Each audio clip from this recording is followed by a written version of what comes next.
நம்மளுடைய சப்ஸ்கிரைபர்ஸ் வந்து நிறையா பேர் யூடியூப் சேனல் நடத்திட்டு இருக்கீங்க.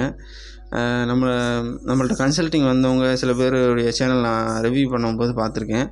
அதாவது 500 வீடியோஸ்க்கு மேலே போட்டிருப்பாங்க. 600 சப்ஸ்கிரைபர்ஸ் தான் இருப்பாங்க அவங்க சேனலில்.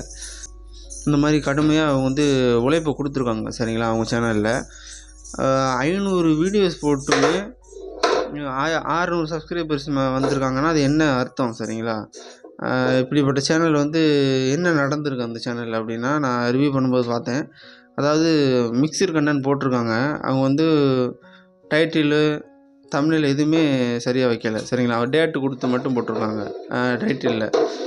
தம்ப்நெயில் எதுவுமே கிடையாது சரிங்களா. அவங்க முகமே காட்டி பேசவே இல்லை. எங்கேருந்தோ வீடியோ எடுத்து போட்டிருக்காங்க. மியூசிக்கலி இந்த மாதிரி இப்போ வெளி ஆப்லேருந்து எடுத்து போட்டிருக்காங்க. கண்டதுக்களே எல்லாத்தையும் யூடியூப்பில் போட்டிருக்காங்க சரிங்களா. இந்த மாதிரி குப்பை மாதிரி அவங்களுக்கு வர்றதை பூராத்தையும் வீடியோவாக போட்டோம்னா நமக்கு ஏர்னிங்ஸ் வந்துடும் அப்படின்னு நினைக்கிறாங்க. அப்படிலாம் கிடையாதுங்க. இந்த மாதிரி போட்டோம்னா வந்து யூடியூப் வந்து எப்படி யூடியூப்பே காமிக்க நினச்சாலுமே மக்கள் எப்படி பார்ப்பாங்க? அப்படிலாம் போடக்கூடாது.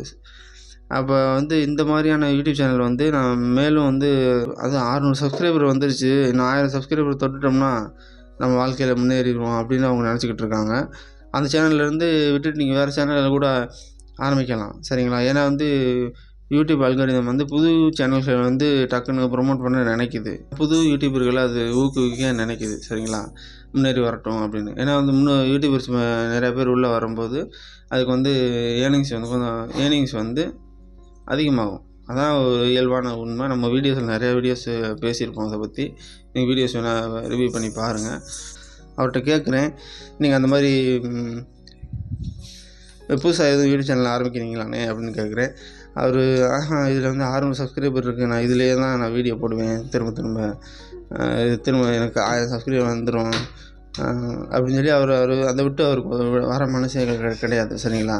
உழைப்பு வந்து கடுமையாக கொடுத்துருக்காரு. நிறையா வீடியோ எடுத்து போடுறாரு அவர் வாட்டுக்க சரிங்களா. ஆனால் இப்போ வந்து அது வேலையே ஆகாது. நமக்கு தெளிவாக தெரிஞ்சிச்சு அது வேலையே ஆகாது. இந்த மாதிரி யூடியூப் சேனல் உங்களுக்கும் வச்சுருந்தீங்கன்னா இந்த மாதிரி ஒரு மேக்ஸிமமே ஒரு 100 வீடியோஸ் தான் சரிங்களா. அதுக்கு மேலே ஒரு 1000 சப்ஸ்கிரைபர்ஸ் வரலைன்னா அது வந்து நம்ம ஏதோ ஒரு தவறு செய்கிறோம் அப்படின்றது தான் உண்மை சரிங்களா. வெறும் 5 வீடியோலேயே 1000 சப்ஸ்கிரைபர்லாம் தாண்டி போயிடுவாங்க. அதாவது வீடியோவுடைய குவான்டிட்டி அளவு முக்கியம் கிடையாது, குவாலிட்டி அதாவது வந்து தரம் தான் முக்கியம் சரிங்களா. தரமான வீடியோக்களை மட்டும்தான் யூடியூப் வந்து அவங்களுடைய வியூவர்ஸுகளுக்கு காமிக்க நினைக்கிது சரிங்களா. அதனால் வந்து தரமான வீடியோஸ் வந்து ஒரு 10 வீடியோ இருந்தாலும் போதுமானது சரிங்களா. இப்போ நம்மளுடைய சேனல்லையுமே பார்த்தீங்கன்னா ஒரு 30 வீடியோவில் கரெக்டாக 1000 சப்ஸ்கிரைபர்ஸ் வந்து ரீச் பண்ணுச்சு. ஆனால் அதுலேயுமே பார்த்தீங்கன்னா ஒரு 30 வீடியோவில் ஒரு வீடியோ தான் ஹிட் ஆச்சு சரிங்களா. அதான் ஒரு 30,000க்கு மேலே வியூஸ் வந்துச்சு. அந்த ஒரு வீடியோவில் இருந்தால் அதிகபட்ச சப்ஸ்கிரைபர்ஸ் எல்லாமே வருவாங்க. இது எல்லாருக்குமே நடக்கக்கூடிய ஒரு விஷயம் சரிங்களா. நீங்கள் வந்து வீடியோ மேக் பண்ணும்போது அவங்களே பார்த்துக்கிட்டே இருப்பாங்க சரிங்களா. ஒரு சில வீடியோக்கள் வந்து கொஞ்சம் அதாவது வாட்சிங் டியூரேஷன் வந்து அதிகமாக இருக்கும். அது மாதிரி கிளிக் த்ரோ ரேட்டு தம்ப்நெயில் வந்து சூப்பராக கொடுத்துருப்போம். இந்த மாதிரி வந்து யூடியூப் அல்காரிதமுக்கு ஃபேவராக நம்மளே உருவாக்கிடுவோம் யதார்த்தமாகவே. அப்போ அந்த வீடியோ வந்து கண்டிப்பாக வைரலாகி போகும். அதன் மூலியமாகவே நமக்கு சப்ஸ்கிரைபர்ஸு வாட்சிங் ஹவர்ஸ் எல்லாமே வந்துடுவாங்க.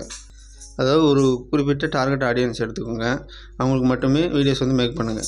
சிம்பிளாக ஒரே வார்த்தையில் சொல்லணும்னா, இப்போ இந்த மாதிரி நீங்கள் சேனல் வச்சுருந்தீங்கன்னா அது 500 வீடியோஸ் போட்டுமே 1000 சப்ஸ்கிரைபர் வந்து தொடாமல் இருக்குது அப்படின்ற மாதிரி வச்சுருந்தீங்கன்னா அது வந்து நீங்கள் விட்டுட்டு வர்றது தான் நல்லது சரிங்களா. விட்டுட்டு புது சேனல் ஆரம்பிக்கிறது நல்லது. ஏன்னா வந்து புது சேனல் ஆரம்பிக்கிறது வந்து காசு எதுவும் கேட்கல யூடியூப் சார்பாக சரிங்களா.